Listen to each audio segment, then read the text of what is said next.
আসসালামু আলাইকুম দর্শকবৃন্দ, আশা করি সবাই ভালো আছেন। দর্শকবৃন্দ, আমার লফটে যে কবুতরগুলো আছে এই কবুতরগুলা থেকে আমি 4-5 জোড়া কবুতর আমি নিউ অ্যাডাল জোড়া দিয়েছি। আমি জোড়া মিলিয়ে দিয়েছি প্রায় 15 দিন হবে।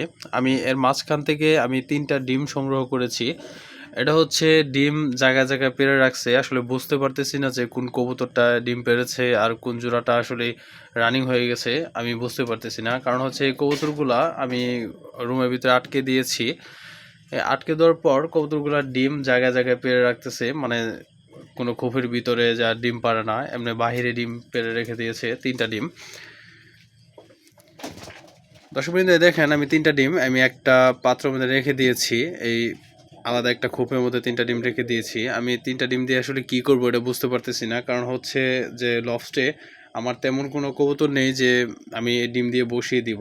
যে আবার এই ডিমগুলো বসানো যায় যে যাদের লফটে কিছু কবুতর থাকে ওগুলো ডিম পারে না, কিন্তু ওগুলো বানজা কবুতর থাকে। এই কবুতরগুলো যদি থাকে তাহলে হচ্ছে এই ডিমগুলো ফোটানো সম্ভব হয়, আর না হয় এই ডিমগুলো নষ্ট হয়ে যায়। আমার লফটে যে কবুতরগুলো আছে আমি কবুতরগুলা যে জোড়া মিলিয়ে দিয়েছি, এটার মাঝখানে হচ্ছে আমি গিরিবাজ কবুতর সবগুলাই জোড়া মিলিয়ে দিয়েছি, আর এক জোড়া হচ্ছে দেশি কবুতর। কারণ এর মাঝখান থেকে এই কবুতরগুলা কোনো কবুতরই খোপে যায় না, এই খোপে না যেয়ে এই উপরেই দেখেন এই খোপের উপরেই কবুতরগুলো অনেকগুলো কবুতর দাঁড়িয়ে আছে। এখানে ডিম পেড়ে দিয়েছিল, আমি এখান থেকে ডিম পেয়েছি হচ্ছে 2টা, আর এই খোপের উপর থেকে আমি ডিম পেয়েছি একটা। মাঝে মাঝে যারা কবুতর পালেন যে নতুন জোড়া দিতে গেলে এমনটা হয়ে যায় যে কবুতরগুলা খুব খোপে যায় না, খুব নেয় না, কিন্তু এই বাসা না না যেয়েই এই উপরে ডিম পেড়ে দেয়। অনেক সময় এমন হয়। এগুলা ডিম যদি মানে এরকম যদি হয়, যদি আপনাদের লফটে এমন কোনো কবুতর হয় যে কবুতরগুলা ডিম নষ্ট করে ফেলেছে, অথবা বানজা কোনো কবুতর আছে, যদি এরকম যে কবুতর থাকে ওই কবুতর দিয়ে ওই ডিমগুলো বসে দিতে পারেন।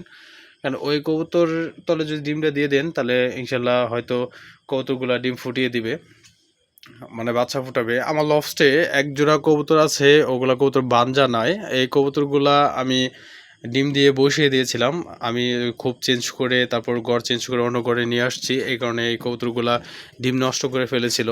পরে আমি এই কবুতরগুলাকে আমি ডিম দিয়েছি, যে ডিম আমি আসলে 5টা ডিম পেয়েছিলাম, ওখান থেকে 3টা ডিম আছে, আর 2টা ডিম আমি এই কবুতর তলে দিয়ে দিয়েছিলাম। দর্শক বন্ধু, দেখেন এই 2টা ডিম এই কবুতর তলে দিয়ে দিয়েছি। এই কবুতর তলে 2টা ডিম যে দিয়েছি, এই 2টা কবুতরের যে ডিম, এই ডিমগুলো নষ্ট করে ফেলেছে, আর এটা অন্য কবুতরের ডিম। আমি এগুলো এটা তুলে দিয়ে দিয়েছি। দেখেন কুচা বসে পড়েছে। আমি এই কবুতরগুলোকে একটু বেশি খাটাচ্ছি বলতে যে কবুতর যে ডিম নিয়ে বসছিল এই ডিমগুলা নষ্ট করে ফেলছে, অ্যাকচুয়ালি কুচা করে ফেলছে, বাচ্চা ওঠায় নাই। আমি আবার এই কবুতর তলে এই ডিমগুলো দিয়ে দিয়েছি, কিন্তু এই কবুতরগুলা আবার ওই ডিমের তলে ডিম নিয়ে বসে আছে, যে ডিম দিতেছে। মোটামুটি রক্ত জমা হয়ে গেছে, মনে হয় যে ডিম হয়তো ফুটবে, আশা করতেছি। দেখা যাক, আলহামদুলিল্লাহ যে ডিমের মধ্যে বসছে, ডিম দিতেছে, এখনও দিতেছে, তো দেখা যাক যে বাচ্চা ফুটাই কিনা। আর আমার লফটে আরও 3টা ডিম রয়ে গেছে।